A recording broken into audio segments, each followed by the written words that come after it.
নমস্কাৰ এনি লাইভৰ বিশেষ অনুষ্ঠান পৰ্যালোচনালৈ আপোনালোকক স্বাগতম জনাইছোঁ। আজি আমাৰ এই অনুষ্ঠানত আমি দুগৰাকী বিশিষ্ট ব্যক্তিক আমন্ত্ৰণ জনাইছোঁ। এগৰাকী হ'ল বিশিষ্ট সমাজকৰ্মী তথা এগৰাকী বিশিষ্ট নেত্ৰী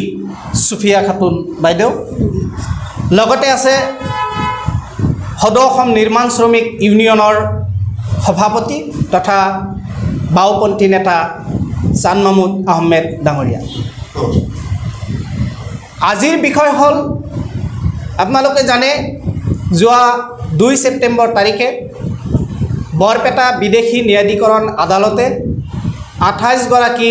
নিৰীহ ব্যক্তিক বিদেশী বুলি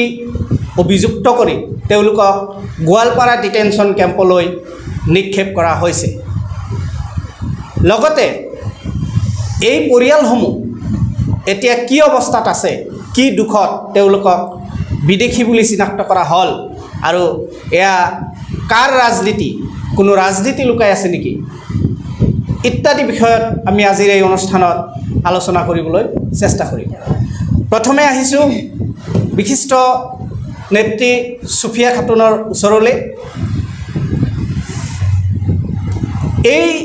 ডিটেনশ্যন কেম্পত যিসকল মানুহক ইতিমধ্যে নিক্ষেপ কৰা হৈছে, এই মানুহখিনিৰ কি দুখ আছিল বা তেওঁলোকৰ কিয় তেওঁলোকে এই নিৰ্যাতনৰ বলি হ'ব লগা হৈছে, বাইদেৱে ক'ব লাগে। আপোনালোকে নিশ্চয় জানে যে ভাৰতবৰ্ষ নহয়, পৃথিৱীৰ ক'তো ডিটেনশ্যন কেম্প অসমৰ বাহিৰে আৰু নাই। লগতে ডি ভোট, অভিশপ্ত এই ডি ভোট ব্যৱস্থাটো পৃথিৱীৰ আন ক'তো নাই। অসমত কিয় এনে ব্যৱস্থা, আৰু কিয় এই সাধাৰণ ৰাইজক এনেকুৱাকৈ হাৰাশাস্তি কৰা হৈ থকা হৈছে, বাইদেউ কি ক'ব? ধন্যবাদ। প্ৰথমে আমি এনি লাইভক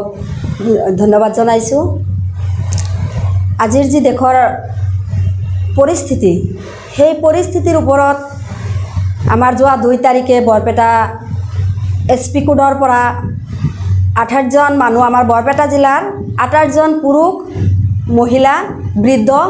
যুৱক, এনেকুৱা 28জন মানুহ ডিটেনশ্যন কেম্পলৈ লৈ গৈছে। তেওঁলোকৰ অপৰাধ আছিল তেওঁলোকৰ ভোটাৰ লিষ্টত ডি আছে, কিন্তু এই ডিটো ক'ৰ পৰা আহিল, ডিটো কিয় হ'ল? আৰু এই ভাৰতবৰ্ষৰ ক'তো ডি ভোটৰ সমস্যা নাই, আমাৰ অসমত ডি ভোটৰ সমস্যা। তাৰমানে যেতিয়া ভাৰতবৰ্ষখন স্বাধীন হৈছে সেই সময়ৰ পৰাই আমি যদিও গণতন্ত্ৰ দেশৰ নাগৰিক, কিন্তু দেখা যায় যে এই ভাৰতবৰ্ষত সদায় মানে এটা ভাৰতবৰ্ষৰ ভিতৰত অসমত সাম্প্ৰদায়িক ৰাজনীতি চলি থাকে। সেই সাম্প্ৰদায়িক ৰাজনীতিৰ ওপৰত ভিত্তি কৰি যেতিয়া যি চৰকাৰ আহে তেওঁলোকৰ ভোটৰ স্বাৰ্থত, তেওঁলোকৰ চৰকাৰ গঠনৰ স্বাৰ্থত কিছুমান নিৰীহ মানুহৰ নামৰ আগত ডি ভোট লগাই বৈধ ভাৰতীয়ক বিদেশী সজাবলৈ চেষ্টা কৰি আজি তেওঁলোকক এনেকুৱা হাৰাশাস্তি কৰি আছে যে যদি তেওঁলোক বিদেশী হয় তেওঁলোকক দেশৰ বাহিৰত পঠিয়াই দিয়া কিয় নহয়? তেওঁলোকক কেৱল এই ডি ভোটৰ যন্ত্ৰণা দি কোৰ্টত দৌৰিব লাগে, ঘৰৰ সকলো আত্মীয় আত্মস্বজন সকলোকে এৰি থৈ তেওঁলোকক নি ডিটেনশ্যন কেম্পত সোমাই ৰাখে। এইটো এটা কি কথা? এইটো মূলতে আমি ভাবোঁ যে চৰকাৰৰ এটা চক্ৰান্ত। তেওঁলোকে এই সাম্প্ৰদায়িক যিটো মেৰুকৰণ কৰিবলৈ চেষ্টা চলাইছে, আমাৰ অসমৰ জনসাধাৰণে সেইটো ধৰিব পাৰিছে। সেই সাম্প্ৰদায়িকতাৰ বিৰুদ্ধে যেনেকুৱা মাৰ বান্ধি জনসাধাৰণ থিয় দিছে, তাৰ পৰিপ্ৰেক্ষিতে তেওঁলোকে কি কৰিলে, এই ডি ভোটৰ সমস্যালৈ আকৌ কোনো জাননী নাই, একো নাই, ঘপকৈ মানুহখিনিক মাতি নি আপোনালোকৰ ডি উঠাই দিয়া হ'ব বুলি মাতি নি চলনা কৰি মিছা কথা কৈ তেওঁলোকক মাতি নি ডিটেনশ্যন কেম্পলৈ পঠাই দিছে। গতিকে আমি এইটো গৰিহণা দিছোঁ যে বৈধ ভাৰতীয় নাগৰিকক এনেকৈ শাস্তি দিব নালাগে। আৰু যদি কোনোবা অবৈধ নাগৰিক আছে, বিদেশৰ মানুহ আছে, তেখেতসকলক আমাৰ অসমৰ পৰা, তেওঁ হিন্দু হওক, মুছলমান হওক, জৈন হওক, খ্ৰীষ্টান হওক, সেইটোলৈ কথা নাই। যদি কোনো অবৈধ প্ৰব্ৰজনকাৰী আমাৰ ভাৰতবৰ্ষত আছে, অসমত আছে, তেখেতসকলক আমাৰ দেশৰ পৰা আঁতৰাই দিব লাগে। হয়, এই যে যি পৰিৱেশ, যি পৰিস্থিতি অসমত সৃষ্টি হৈছে, কি ক'ব এই সম্পৰ্কত? এতিয়া অসমত যি পৰিৱেশ, যি পৰিস্থিতি সৃষ্টি হৈছে, এইটো আচলতে আমাৰ অসমৰ মাননীয় মুখ্যমন্ত্ৰী ডাঙৰীয়া হিমন্ত বিশ্ব শৰ্মাই ইচ্ছা কৰি এটা অসমত অশান্তি এটা সাম্প্ৰদায়িক সংঘৰ্ষ লগোৱাৰ কাৰণে তেওঁ এইটো প্ৰচেষ্টা আৰম্ভ কৰিছে আৰু এইটো ফেচিবাদী দলৰ এইটো চৰিত্ৰ হিটলাৰেও তেনেকৈ কল্পিত শত্ৰু প্ৰস্তুত কৰি পেলাই ইহুদীসকলক গেট চেম্বাৰত সোমাই দি পেলাই হাজাৰ হাজাৰ ইহুদীসকলক হত্যা কৰিছিল হাজাৰ হাজাৰ কমিউনিষ্টসকলক হত্যা কৰিছিল হাজাৰ হাজাৰ মুছলমানসকল হত্যা কৰিছিল আৰু ঘোষণা কৰিছিল যে জাৰ্মান জাতি হৈছে পৃথিৱীৰ শ্ৰেষ্ঠ জাতি আৰু হিটলাৰৰ সেই প্ৰধানাংক অনুসৰণ কৰিয়েই ভাৰতবৰ্ষৰ 1925 চনত RSS সৃষ্টি হৈছিল আৰু সেই RSSৰ সৃষ্টি হোৱাৰ পিছত RSSৰ ৰাজনৈতিক শাখা হৈছে বিজেপি দল গতিকে বিজেপি দলে ভাৰতীয়ৰ নামত ভাৰতীয় জাতীয়তাবাদৰ নামত বা হিন্দু জাতীয়তাবাদৰ নামত ভাৰতীয়ক এটা উত্তেজিত কৰি পেলাই ভাৰতবৰ্ষৰ মুছলমানসকল প্ৰথম শত্ৰু খ্ৰীষ্টানসকল শত্ৰু কমিউনিষ্টসকলক শত্ৰুৰ হাৰি পেলাই গোটেই ভাৰতবৰ্ষখন এটা অশান্তি সৃষ্টি কৰি এটা হিন্দুত্বৰ নামত এইটো বাস্তৱ হিন্দুবাদক মই ধন্যবাদ জনাম কিন্তু হিন্দুত্ববাদৰ নামত এটা অশান্তি সৃষ্টি কৰাৰ কাৰণে আজি চেষ্টা কৰি আছে আৰু তাতে যেতিয়া দেখা গৈছে 2014 চনৰ পৰা কেন্দ্ৰত বিজেপি চৰকাৰ ক্ষমতাত থাকিল 2016 চনত অসমত বিজেপি চৰকাৰ ক্ষমতা আহিল কিন্তু 2024 চনৰ নিৰ্বাচনত যেতিয়া দেখা পালে ভাৰতবৰ্ষৰ বিজেপিৰ প্ৰতি মানুহৰ মোহ ভংগ হৈছে অসমৰো ঠিক তেনেকুৱা লোকসভা নিৰ্বাচনত মানুহৰ মোহ ভংগ হৈছে সিট বেছি পাব পাৰে কিন্তু ভোটৰ শতাংশত বিজেপিয়ে যথেষ্ট ভোট কম পাইছে এই কথাত কম্পিত হৈ পেলাই মাননীয় মুখ্যমন্ত্ৰী ডাঙৰীয়াই নিজে বিধানসভাৰ ভিতৰে বাহিৰে সাম্প্ৰদায়িক মন্তব্য কৰি পেলাই এটা উত্তেজনা কৰাৰ চেষ্টা কৰি আছে তাৰ পিছতো যেতিয়া দেখা পালে যে উৰিষ্যাত গৈ পেলাই সাম্প্ৰদায়িক মন্তব্য ৰাখিলে ঝাৰখণ্ডত গৈ পেলাই সাম্প্ৰদায়িক মন্তব্য ৰাখিলে অসমৰ আপোনাৰ মুছলমানসকল 2040 চনত মেজৰিটি হ'ব মুছলমান ৰাজ্য হ'ব বুলি এটা ভাষণ দিয়াৰ পিছতো অসমৰ শান্তিপ্ৰিয় হিন্দু মুছলমানৰ মাজত যেতিয়া মেৰু বিভাজন হোৱাৰ সম্ভাৱনা দেখা নাপালে সাম্প্ৰদায়িক উত্তেজনা যেতিয়া দেখা নাপালে তেতিয়া মুখ্যমন্ত্ৰী নিজে ফিল্ডত নামি পেলাই আজি তেওঁ নিজে অসমৰ বিভিন্ন নামত মিয়াৰ নামতে হওক তেওঁলোকৰ নামতে উত্তেজনা সৃষ্টি কৰিব বিচাৰিছে আৰু এই ক্ষেত্ৰত মই সদৌ অসম নিৰ্মাণ শ্ৰমিক ইউনিয়নৰ আমাৰ যিটো দৃষ্টি আমি শ্ৰমজীৱী মানুহৰ পক্ষত আছোঁ আমি মিয়া বা অসমীয়া সেইফালে অসমক আমি বিভাজন কৰিব বিচৰা নাই অসমৰ সকলো মানুহে অসমীয়া যিসকল বৈধ নাগৰিক যিসকলে অসমত বসবাস কৰে বৈধ নাগৰিক তেওঁলোক অসমীয়া আৰু এই অসমীয়া শ্ৰমিক নামনিৰ পৰা উজনিলৈকে যেতিয়া কাম কৰিবলৈ গৈছে তেওঁলোকক আপোনাৰ হাজিৰাৰ টকা মাৰি পেলাই তেওঁলোকক মাৰপিট কৰি পেলাই খেদি দিছে গতিকে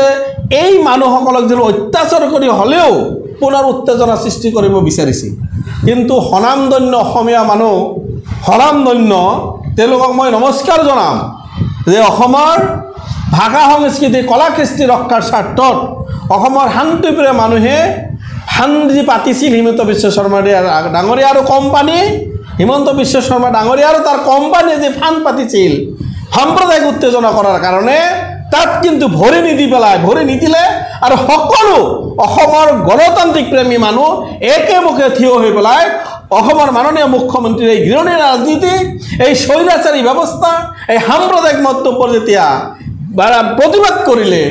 অসমৰ যেতিয়া শান্তপ্ৰিয় মানুহ শান্ত হৈ থাকিল তেতিয়া এই ধৰণৰ নতুন এটা ফাণ্ড পাতি পেলাই আপোনাৰ ৰাতিৰ ভিতৰত মানুহখিনিক ধৰি আপোনাৰ পঠালে সেইকাৰণে পঠালে যাতে এই মানুহখিনি আজি বৰপেটাৰ পৰা যি 28 জন মানুহ প্ৰেৰণ কৰিছে প্ৰেৰণ কৰাৰ পিছত যাতে বৰপেটাৰ মানুহ এটা উত্তেজিত হৈ পেলাই ৰাস্তাত নামি তেওঁৰ বিৰুদ্ধে যাতে আন্দোলন কৰে আৰু সেইটোৱে যাতে মিয়াৰ আন্দোলন বহিৰাগতৰ আন্দোলন বাংলাদেশেৰ আন্দোলন তকমা লগাই উজনগিৰ খিলিঞ্জিয়া মানুষ যিসকল থলুৱা মানুহৰ সম্পত্তিক আদায় কৰি 26ৰ ভোটৰ যাতে বৈতৰণি পাৰ কৰিব পাৰে তাৰ পৰিকল্পনা কৰি এইটো কৰা হৈছে ইয়াৰ বাহিৰে ইয়াত বিশেষ কোনো কথা নাই এতিয়া 28 জন মানুহক গ্ৰেপ্তাৰ কৰিছে তাৰ আমাৰ কলগাছিয়াৰ ওচৰৰ বিলেট তাৰিকাৰ ইব্ৰাহিম আছে তেখেতৰ বয়স 80 বছৰ মই সেই কেছৰ খবৰ লৈছোঁ তেওঁৰ নামত যে কেছ হৈছে গোটেই ডকুমেণ্টছবিলাক তেওঁৰ দেউতাকৰ গোটেই ডকুমেণ্ট ছাবমিট কৰিছে ছাবমিট কৰাৰ পিছত এতিয়া আহিছে তেওঁৰ মাকৰ ডকুমেণ্টছ লাগে এতিয়া মাক আগত সেই আগৰ দিনত কোনোবাৰ 13 বছৰ 14 বছৰ বা 10 বছৰ 11 বছৰ বয়সত বিয়া হৈছিল মাকৰ ঘৰৰ পৰা তেওঁ গুচি আহিল গুচি অহাৰ পিছত তেওঁ হাজবেণ্ডৰ ঘৰত থাকিলে হাজবেণ্ডৰ ঘৰত ভোটাৰ লিষ্টৰ নাম উঠাৰ আগত তেওঁৰ মৃত্যু হ'ল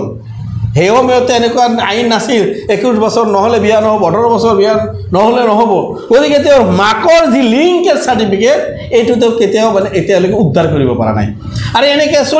চলি আছে ব্যৱস্থাটো আৰু তাৰ মাজতে তেওঁ ধৰি লৈ গ'ল এই ধৰণৰ বহুত আমি খবৰ পাইছোঁ যেতিয়া দেউতাকৰ ডকুমেণ্টছ দিছে তেতিয়া মাকৰ ডকুমেণ্টছ লাগে এই যে এটা হিন্দীত এটা সাঁথৰ আছে যে তোক মই ধৰি খাম কাৰণ তই মোক মানে তোৰ দেউতাকে মোক কি কৰিছিল কিবা মোৰ লগত অসৎ ব্যৱহাৰ কৰিছিল এই ধৰণৰ এটা সাঁথৰ আছে বোলে মোৰ দেউতাকতো আপোনাৰ 2 বছৰ আগতে মৰি গ'ল তেতিয়া নাছিলেই দেখোন বোলে সেই তোৰ দেউতাকৰ নহয় তোৰ দেউতাকৰ দেউতাক তেনেকৈ এটা পৰিৱেশ যেতিয়া দেউতাকৰ ডকুমেণ্টছ দিছে ভাৰতীয় চিটিজেন হিচাপে প্ৰমাণ কৰিছে পদ দাখিল কৰিছে তেতিয়া কৈছে মাকৰ ডকুমেণ্টছ আনি দিয়া মানে যিকোনো প্ৰকাৰে এটা উত্তেজনা পৰিৱেশ সৃষ্টি কৰিব লাগে সেইকাৰণে তেওঁলোকে ৰাতিৰ ভিতৰত এইজন 28জনকৈ মানুহক গ্ৰেপ্তাৰ কৰি প্ৰেৰণ কৰিলে এই 28জনকৈ লোকক মহামান্য আদালতে তেওঁলোকক দোষী সাব্যস্ত কৰিছে যিহেতু অসম চৰকাৰেহে সাম্প্ৰদায়িক উত্তেজনা সৃষ্টি কৰিব বিচাৰিছে বুলি আপুনি হয়তো কৈছে এনে ক্ষেত্ৰত মহামান্য আদালত চৰকাৰৰ কথামতে উদ্ভৱ কৰা বুলি আপুনি ভাবিব নেকি আদালতটো কি ৰক্ষা কৰিব আদালতে ৰক্ষা কৰে এখন দেশৰ আইন কোন প্ৰণয়ন হয় বিধানসভাত প্ৰণয়ন হয় বিধানসভাটো কোনে চলাই আছে বিজেপি চলাই আছে এতিয়া বিধানসভাৰ আওতাত বিজেপি আছে গতিকে আইনটো কি ধৰণৰ ব্যৱহাৰ হয় এইটো আমি ফেচিবাদৰ জাৰ্মানীৰ ইতিহাস দেখিলে আমি গম পাম ভাৰতবৰ্ষৰ ইতিহাসত এই সময়ত নৰেন্দ্ৰ মোদী চৰকাৰৰ দিনত কেনেকৈ CBI চৰকাৰে ব্যৱহাৰ কৰে কেনেকৈ কি ধৰণৰ ব্যৱহাৰ কৰে আমি জানো আপুনি কওক 1997 চনত ডি ভোটাৰ আহিছিল ভাৰতবৰ্ষৰ কোনো আইনত ডি ভোটাৰ ছিষ্টেম আছে নেকি বহিৰাগত এই ধৰণৰ বহিৰাগত নাগৰিকেই হওক দেশৰ নাগৰিকেই হওক এই ধৰণৰ প্ৰমাণ কৰা বৈদেশিক কোনো ভাৰতবৰ্ষৰ কোনো এটা ঠাইত আছে নেকি নাই দস্তুৰ মত ভাৰতবৰ্ষত এতিয়া NRC হৈছে অসমত NRCৰ বাহিৰত যিসকল আছে তেওঁলোকৰ কাগজ পাতি পৰীক্ষা কৰি 19 লাখ মানুহক তেওঁলোকে খেদি দিয়ক তাত আমি আপত্তি কৰিব যোৱা নাই কিন্তু NRCখন সৎভাৱে ব্যৱহাৰ নকৰি পেলাই হাৰাশাস্তিৰ নামত কিছু মানুহক ভাৰতীয় নাগৰিকক সন্দেহযুক্ত সজাই ডিটেনশ্যন কেম্পত ৰাখি পেলাই তেওঁলোকে শাস্তি দিব আৰু অসমত উত্তেজনা সৃষ্টি কৰিব এইটোৰ ক্ষেত্ৰত চৰকাৰৰ নিশ্চিতভাৱে কূট ৰাজনৈতিকভাৱে তেওঁলোক চৰকাৰ জড়িত হয় কেইটামান গুৰুত্বপূৰ্ণ মন্তব্য চান মহম্মদ আহমেদ ডাঙৰীয়াই ব্যক্ত কৰিছে চান মহম্মদ ডাঙৰীয়াক আৰু এটা প্ৰশ্ন আমি কৰিব বিচাৰিছোঁ এই যে চৰকাৰেই হওক বা আদালতেই হওক যিকোনো প্ৰক্ৰিয়াৰে এই মানুহখিনিক বিদেশী বুলি চিনাক্ত কৰা হৈছে আৰু তেওঁলোকক ডিটেনশ্যন কেম্পত অন্তৰ্ভুক্ত কৰা হৈছে লগতে এই যে ডি ভোটৰ যিটো ছিষ্টেম ডি ভোটৰ ছিষ্টেম অসমৰ বাহিৰে ক'তো নাই আৰু অসমত যি মিয়া লৈ পেলাই যি ব্যাপক মানে এটা উত্তেজনাৰ সৃষ্টি কৰাৰ পৰিকল্পনা কৰা হৈছে চেষ্টা চলোৱা হৈছে এই ক্ষেত্ৰত কিন্তু আমি বিৰোধীৰ যিসকল অসমৰ যিসকল বিৰোধীৰ পক্ষৰ বিধায়ক আছে বা বিৰোধী দল আছে কংগ্ৰেছেই হওক বা ARDFই হওক তেওঁলোকৰ ভূমিকা কিন্তু সাধাৰণ ৰাইজে সন্তোষজনক দেখা নাই কি ক'ব এই ক্ষেত্ৰত এতিয়া চাওক বিভিন্ন দৃষ্টিকোণৰ পৰা এইটো পৰীক্ষা কৰিব লাগে এতিয়া এটা উত্তেজনা অন্য এটা উত্তেজনাতে আমি হাম কাটিব নোৱাৰোঁ বিজেপিয়ে উত্তেজনা কৰি আছে ব্যাপক পৰিমাণে উত্তেজনা কৰি আছে তাৰ বিপৰীতে মানে UDF দলে উত্তেজনা কৰি আছে এই দুটা উত্তেজনা যেতিয়া একেলগে হৈছে সংখ্যাগুৰু মানুহৰ মাজত যেতিয়া সাম্প্ৰদায়িক উত্তেজনা বৃদ্ধি পাব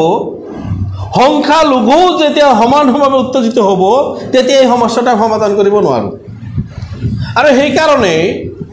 আমি ন্যায়সংগতভাৱে ভাৰতবৰ্ষৰ আইনত যি ব্যৱস্থা সেইটো কৰিব লাগিব বুলি আমি কৈছোঁ ডি ভোটাৰ থাকিব নোৱাৰে ডি ভোটাৰটো উঠাই দিব লাগে সুপ্ৰিম কোৰ্টত এইটোলৈ কেছ চলি আছে বিভিন্ন সময়ত ডি ভোটাৰ কেনেকুৱা কৰিব লাগে বিভিন্ন কেছ চলি আছে কিছুদিন আগতে সুপ্ৰিম কোৰ্টে কি কৈছে যে কোনো নাগৰিকত্বৰ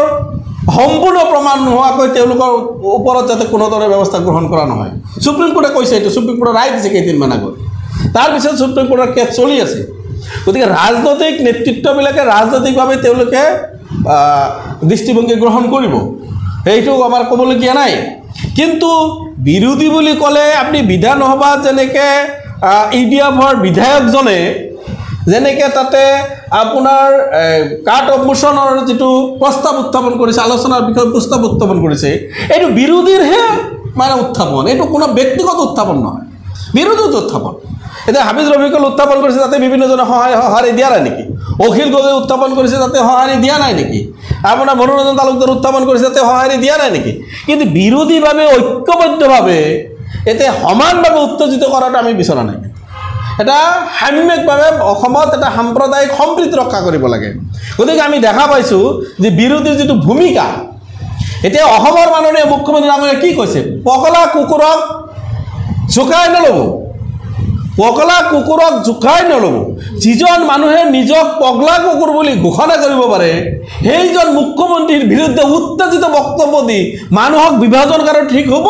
নে? এটা শান্তপ্ৰিয়ভাৱে সকলো মানুহক সঠিকভাৱে সময়মতে এইটো থকাটো ঠিক হ'ব, সেই বুলি মুখ্যমন্ত্ৰীৰ বক্তব্যক কিন্তু বিৰোধীয়ে আপোনাৰ সমৰ্থন কৰা নাই, গৰিহণা দিছে, ৰাস্তাত তেওঁলোকে নামিছে। আজি আন্দোলন হৈছে। যোৱাকালি অসমৰ বাওঁপন্থীসকলৰ চাৰিদিনীয়া বাওঁপন্থী মৰ্চাই যোৱাকালি অসমৰ মাছখোৱাৰ সাংস্কৃতিক প্ৰকল্পত অসমৰ বুদ্ধিজীৱীসকলক মাতি পেলাই সভা অনুষ্ঠিত কৰিছে।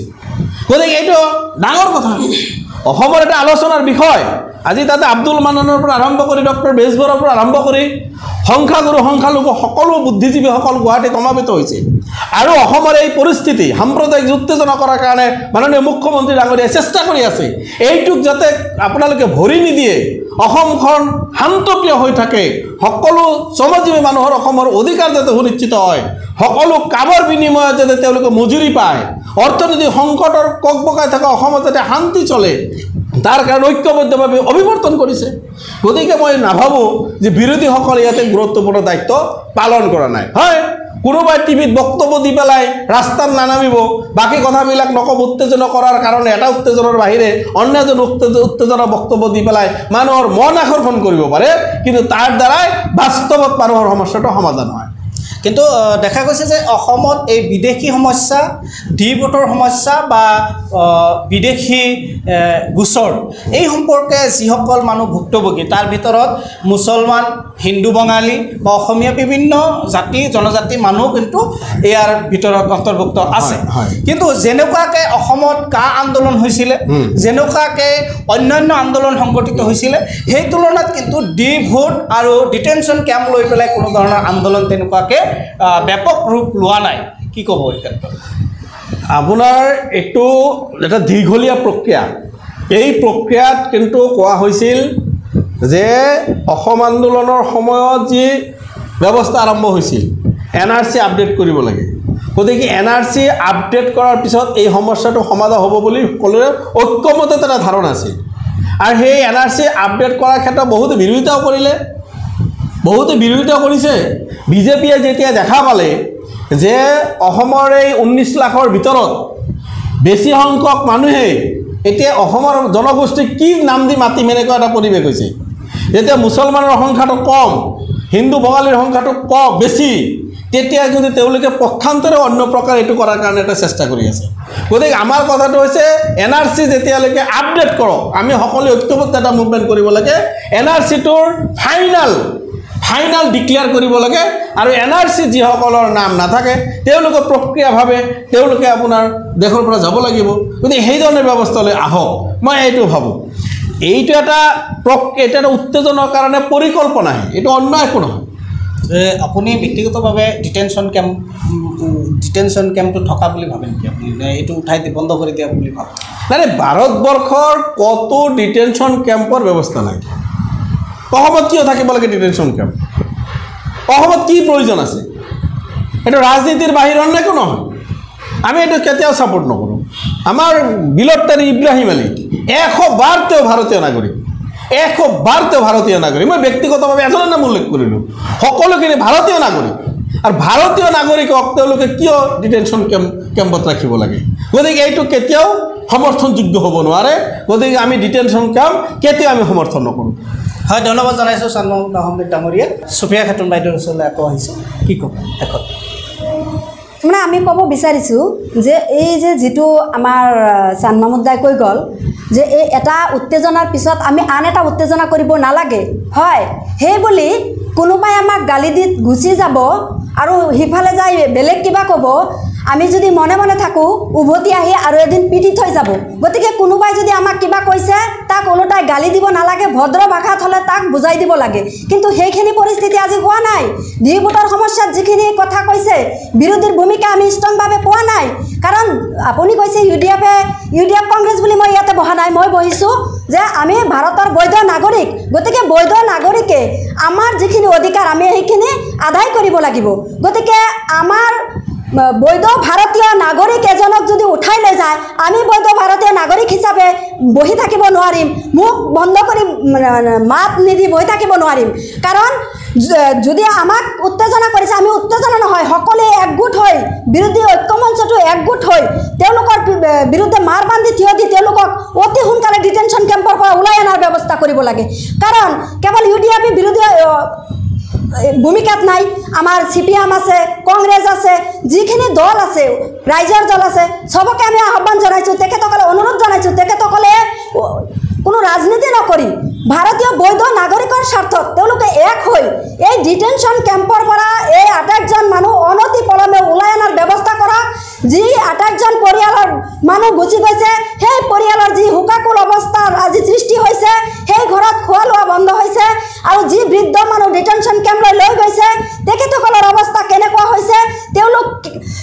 মৰু জীয়া অৱস্থাতে মৰা হৈ পৰি আছে গতিকে সেইখিনি মানুহ অতি সোনকালে উদ্ধাৰ কৰিব লাগে আৰু বিৰোধীৰ ভূমিকাখিনিত আমি অসন্তুষ্ট কাৰণ তেওঁলোকে ষ্ট্ৰং ভূমিকা ল'ব লাগিছিল আমি কোৱা নাই যে সাম্প্ৰদায়িক উত্তেজিত হৈ আমি যুঁজ কৰিব লাগে যুঁজ নহয় তেওঁলোকক 2 তাৰিখে পঠাইছে আজি 3 দিন 4 তাৰিখ আজিলৈকে তেওঁলোকৰ ওচৰত কেইজন গৈছে তেওঁলোকৰ উদ্ধাৰৰ কাৰণে সুপ্ৰিম কোৰ্টত কেইজন হাজিৰ হৈছে কেছ কৰিছে না নাই তেওঁলোকক উদ্ধাৰ কৰাৰ কাৰণে নামিছে না নাই এইবিলাক কথা আমি সামগ্ৰিকভাৱে আমি পৰ্যালোচনা কৰিব লাগিব আৰু তেওঁলোকে ওলাই আহিব লাগিব কাৰণ এই যিখিনি মানুহ লৈছে কোনেও অবৈধ ভাৰতীয় নহয় তেওঁলোকে বৈধ ভাৰতীয় গতিকে কেৱল হাফিজ ৰফিকুল ইছলাম বা UDF নহয় আমি সবকে আহ্বান জনাইছোঁ আমাৰ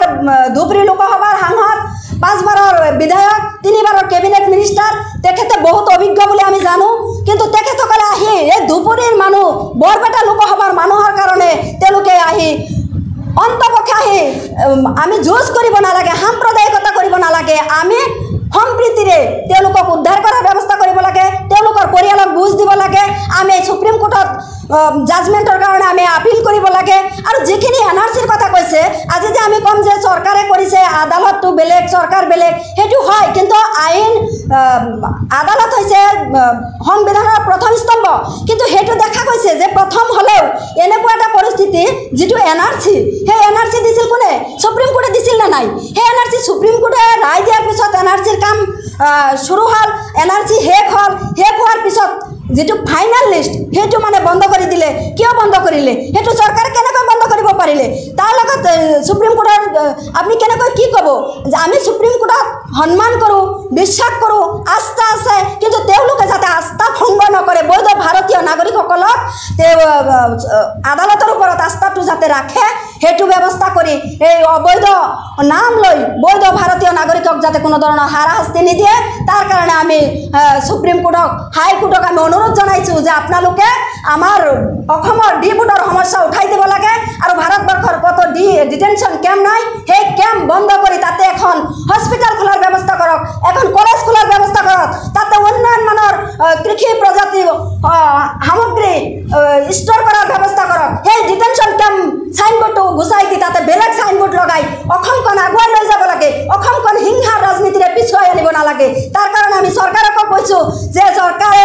যিখিনি সন্মুখত ভাবি লৈ যি ৰাজনীতি কৰিছে সেই ৰাজনীতিক আমি ঘৃণা কৰিছোঁ তেওঁলোকে ঘৃণাৰ ৰাজনীতি চলাইছে মুখ্যমন্ত্ৰী এতিয়ালৈকে পদত্যাগ কিয় কৰা নাই তেওঁ নিজে নিজৰ পগলা কুকুৰ বুলি কোৱাৰ পিছতো কেনেকুৱা আদালত কেনেকুৱা ভাৰতবৰ্ষৰ সংবিধানত আছে যে যদি কোনো ধৰণৰ হিংসাত্মক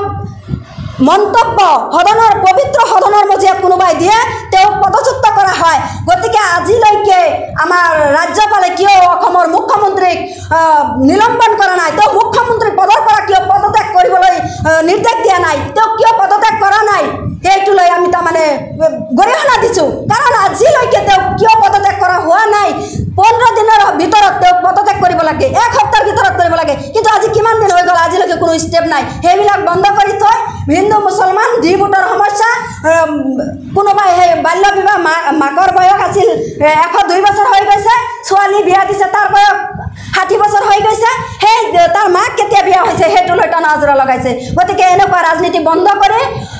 সাম্প্ৰতিকভাৱে উন্নয়নৰ ৰাজনীতি কৰক আৰু মুখ্যমন্ত্ৰী অতি সোনকালে পদত্যাগ কৰক। হয়, ধন্যবাদ জনাইছোঁ। সুফিয়া খাতুন বাইদেৱে খুব গুৰুত্বপূৰ্ণ কথা কৈছে যে হিংসাৰ ৰাজনীতি বাদ দি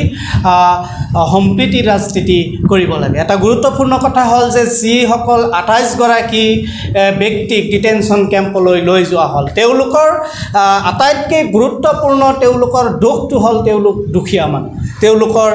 পকেটত টকা নাই, উকিলৰ খৰচ দিব পৰা নাই। সেইকাৰণে হয়তো তেওঁলোকৰ কেছটো, তেওঁলোকৰ গোচৰটো সঠিকভাৱে ৰূপায়ণ হোৱা নাই, যাৰ বাবে আজি তেওঁলোকৰ এনেকুৱা দুৰ্দশাৰ সৃষ্টি হৈছে। সেয়ে আমি সদায় ৰাইজলৈ আৰু এটা আহ্বান জনাইছোঁ, বিভিন্ন দল সংগঠন NGO বিভিন্ন ৰাইজক আমি আহ্বান জনাইছোঁ, এই 28 গৰাকী ভুক্তভোগী ৰাইজ যদি সঁচাকৈ তেওঁলোক ভাৰতীয় নাগৰিক হয়, তেওঁলোকৰ গোচৰ সুপ্ৰিম কোৰ্টৰ দ্বাৰস্থ কৰিবলৈ তেওঁলোকক অলপ সহায়ৰ প্ৰয়োজন। যদি সদায় ৰাইজ আছে, আপোনালোকে অলপ সহায়ৰ হাত এই ৰাইজখিনিলৈ অলপ আগবঢ়োৱাক। তেওঁলোকৰ গোচৰ সুপ্ৰিম কোৰ্টত উপস্থাপন কৰিবলৈ যি ধনৰ প্ৰয়োজন, এই সম্পৰ্কে আপোনালোকে অলপ আগবাঢ়ি আহক। নিশ্চয় আমাৰ বিশ্বাস যে এই মানুহখিনিৰ আটাইখিনিয়ে ভাৰতীয় নাগৰিক বুলি উচ্চতম মহামান্য উচ্চতম ন্যায়ালয়ত প্ৰমাণিত হ'ব। আজিৰ পৰ্যালোচনা ইমানতে সামৰিছোঁ। নমস্কাৰ। খবৰ মানে এনি লাইভ 24/7 আৰু এনি লাইভ ডিজিটেল। যিকোনো খবৰৰ বাবে যোগাযোগ কৰক 9387734920 আমাৰ এই নম্বৰত।